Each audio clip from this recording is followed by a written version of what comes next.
ist ganz unruhig, die vierbeinigen Lehrerin. Sie hat einen Hundeblick und ihres Fell ist dick. Wird's immer lustig sein im Klassenzimmer? Oder öppe denn doch nicht immer?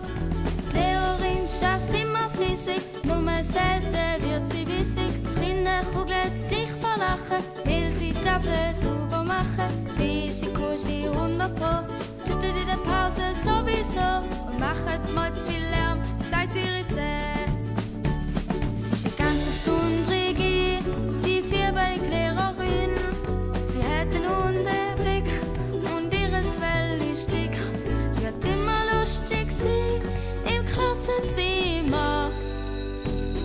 Oder öppe denn doch nicht immer?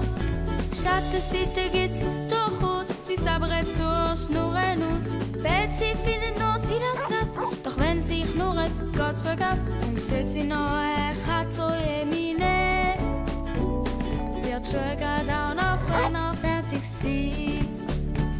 Sie ist eine ganz besondere, die vierbeinige Lehrerin. Sie hat einen Hundeblick und ihres Fell ist dick. Wird's immer lustig sein im Klassenzimmer? Oder öppe denn doch nicht immer? Es ist ja sicher vielen neu, dass eine Lehrerin schuld ist am Nekoi. Dem alten Look kann ich für schön machen, zum Verfolgung zu unterbrechen. Zum Glück stellt man heute nicht als Lehrer